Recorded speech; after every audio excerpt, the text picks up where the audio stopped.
Hello dear friends and a warm welcome. इस video में आपको इम्पॉर्टेंट एमसीक्यूज मिलने वाले हैं टॉपिक एंटीजन पे। एंटीजन एक आपका इम्पॉर्टेंट टॉपिक है सब्जेक्ट इम्यूनोलॉजी का। I am your guide, mentor and supervisor myself doctor Tripti Malik Ahuja. आपको प्लेलिस्ट में सिमिलर वीडियोस मिलेंगे जो कि आपके एग्जाम की प्रिपरेशन में आपकी हेल्प करेंगे। अब स्टार्ट करते हैं first MCQ. The chemical nature of an antigen may be options हैं A protein, B polysaccharide, C lipid, D all of the above।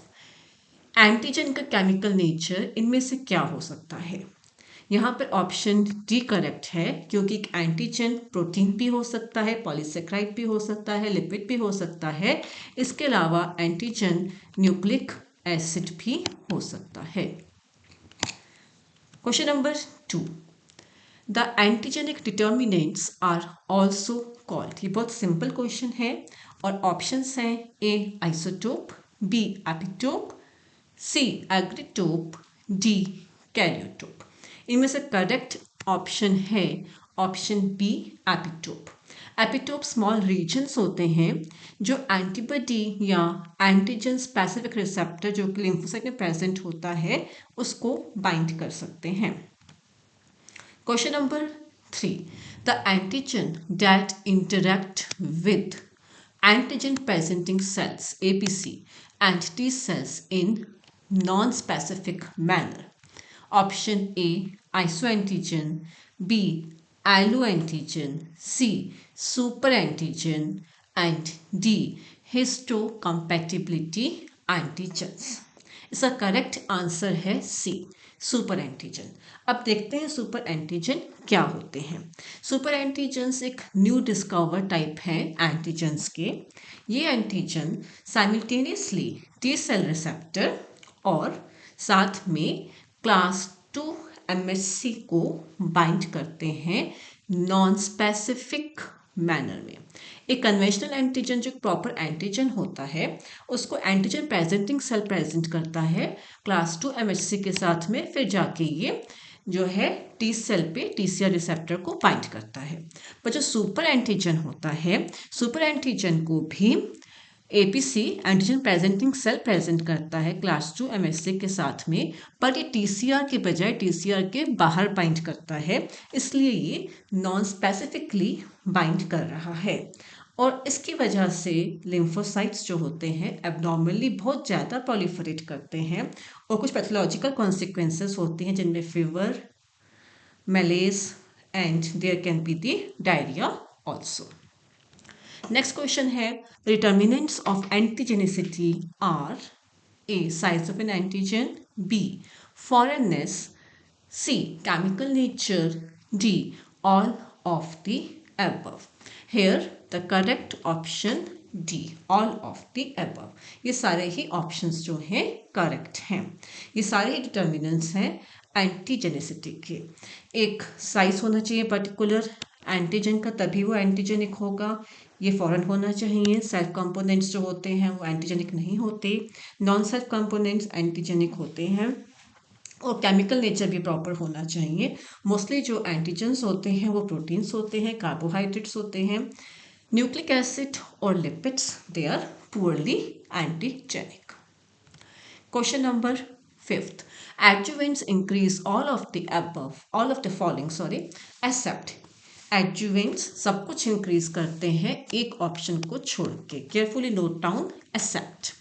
A number of antigenic molecules, B time of exposure of antigen, C processing of antigen and D inflammatory response। इनमें से जो correct option है, the correct option is the option A number of antigenic molecules. अब देखते हैं कि adjuvants क्या होते हैं। Let's see what are the adjuvants. Adjuvants they are mixed with the antigens and they are injected. These accelerate and prolong the immunogenicity of the antigen. So the adjuvant number of antigenic molecules को increase नहीं करते, but time of exposure को increase करते हैं, processing को भी increase करते हैं और साथ साथ में इन्फ्लेमेटरी रिस्पॉन्स भी जनरेट करते हैं. सो यहाँ पे जो करेक्ट ऑप्शन है वो है A, number of antigenic molecules they are not increased. Question number 6. For a molecule to be antigenic, it should have all accept. Again, here there is the accept. जो accept वाले questions होंगे बहुत ध्यान से आप उनको read करेंगे, सारे options देखने हैं. ऐसा नहीं है कि accept पे आप ध्यान ना दें और पहला ऑप्शन अगर आपको फिट होता हुआ लग रहा है तो आप उसको टिक कर दें. तो accept का मतलब होता है कि सारे ऑप्शंस ठीक होंगे, बस एक ऑप्शन जो है वो इनकरेक्ट होगा और यहाँ पे वो इनकरेक्ट ऑप्शन जो है आपका करेक्ट आंसर बनाएगा. सो केयरफुली ऑप्शंस देखेंगे. A foreignness, B complex structure, C large size and D it is rigid conformation. तो यहाँ पे जो ऑप्शन ठीक है वो है डी, क्योंकि ये एक्सेप्ट वाला क्राइटेरिया फुलफिल कर रहा है. एक मॉलिक्यूल जब एंटीजेनिक होगा तो फॉर्म ऑब्वियसली होगा, उसका स्ट्रक्चर भी कॉम्प्लेक्स होगा, उसका साइज भी बड़ा होगा, पर रिजिड कॉन्फर्मेशन रिक्वायर्ड नहीं है. रिजिड कॉन्फर्मेशन अगर होगी तो एंटीजन एंटीबॉडी जो लैटिस स्ट्रक्चर बनेगा वो हो सकता है प्रॉपरली ना बने. एंटीजन एंटीबॉडी लैटिस स्ट्रक्चर बनने के लिए अगर फ्लेक्सिबिलिटी होगी कॉन्फर्मेशन में तो प्रॉपर लैटिस स्ट्रक्चर बनेगा. सो रिजिड कॉन्फर्मेशन रिक्वायर्ड नहीं है. Question number 7. The example of a serological test based on heterophile antigen is the option A. Paul Burnett test, B. Will-Felix test, C. VDRL test and D. both A and B. पहले समझते हैं कि ये हेट्रोफाइल antigen क्या है. Okay, हेट्रोफाइल antigen, ये antigens same और closely related antigens होते हैं जो कि अलग अलग स्पीशीज में मिलते हैं. दैट मीन्स स्पीशीज अलग है, होस्ट की बॉडी अलग है, पर ये जो एंटीजन्स हैं ये एक जैसे या बहुत ज़्यादा सिमिलर हैं. एग्जाम्पल फॉर्समैन एंटीजन, ये कार्बोहाइड्रेट एंटीजन है जो कि एनिमल्स में होता है, बर्ड्स में होता है और कुछ प्लांट्स में भी होता है, बैक्टीरिया में भी होता है, पर ये रैबिट्स में नहीं होता.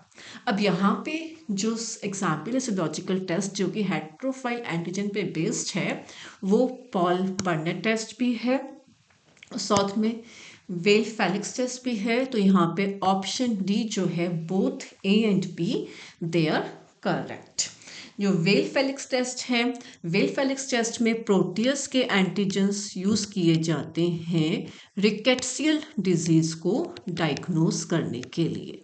तो एग्जाम्पल हुआ हेट्रोफाइल एंटीजन का. नेक्स्ट जो है पॉल ब्यूनेल या फिर पॉल बर्नेट टेस्ट बोलते हैं इसे. ये इन्फेक्शियस मोनोन्यूक्लियोसिस के लिए किया जाता है, डायग्नोसिस के लिए, और ये डिजीज होती है एक वायरस से, एप्स्टीन बार वायरस से.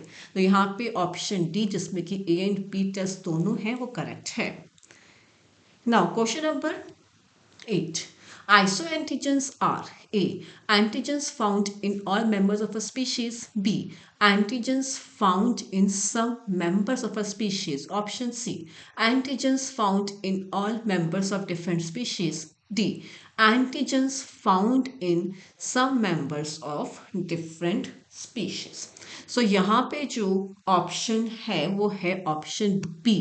The option B is correct. Isoantigens mostly species के मेंबर्स में होंगी पर वो डिफ़र कर सकते हैं. So they are different in this different members of the species. Classical example है आइसो एंटीजन्स का ब्लड ग्रुप एंटीजन्स जो कि है ए एंटीजन और बी एंटीजन, जिनकी वजह से ब्लड ग्रुप हो सकते हैं A blood group, B blood group, A B blood group और साथ में O blood group. So these are the blood groups because of the isoantigens A and B. इसके अलावा जो RH एंटीजन है वो भी एक आइसो एंटीजन है जिसकी वजह से ब्लड ग्रुप पॉजिटिव या नेगेटिव हो सकते हैं. Question number 9. new antigenic determinants could be introduced into antigens by, ये भी बहुत इंपॉर्टेंट और नया क्वेश्चन है जो कुछ ही बुक्स में आपको मिलेगा. New antigen. So option A proteolysis, option B hemolysis, C cell lysis, D denaturation. So here the option which is correct is the option A proteolysis. Option A proteolysis correct है. Now हम देखते हैं कि new antigens क्या होते हैं. What are new antigenic determinants. New antigenic determinants they are introduced, that means they are not originally present in the native molecule. Now, how are they introduced? They are introduced by some covalent modification. That covalent modification can be proteolysis, that can also be phosphorylation. So because of this proteolysis, because of this phosphorylation, some new epitopes they are introduced which were not originally present in the antigen. कुछ नए epitopes आते हैं जो कि originally antigen में present नहीं थे. Now next question, the last question, the question number 10. A molecule that can be covalently linked to a non-immunogenic antigen to make it an immunogen is called a or an. Option A adjuvant, option B carrier, option C hapten, option D mitogen. ऐसा molecule जो कि covalently link हो सकता है एक non immunogenic antigen के साथ ताकि वो इम्यूनोजेनिक नॉन इम्यूनोजेनिक जो है वो क्या बन जाए, वो इम्यूनोजेनिक में कन्वर्ट हो जाए. उसे क्या बोलेंगे? So what is that called? उसे बोलते हैं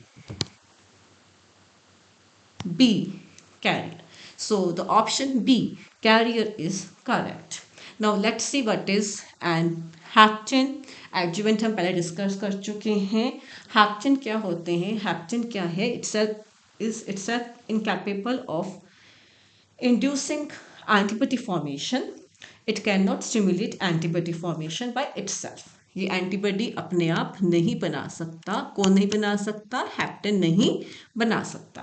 बट जब हैप्टेन को कैरियर के साथ में जोड़ेंगे then it becomes immunogenic, then it can cause the production of the antibody. So here option B carrier is correct.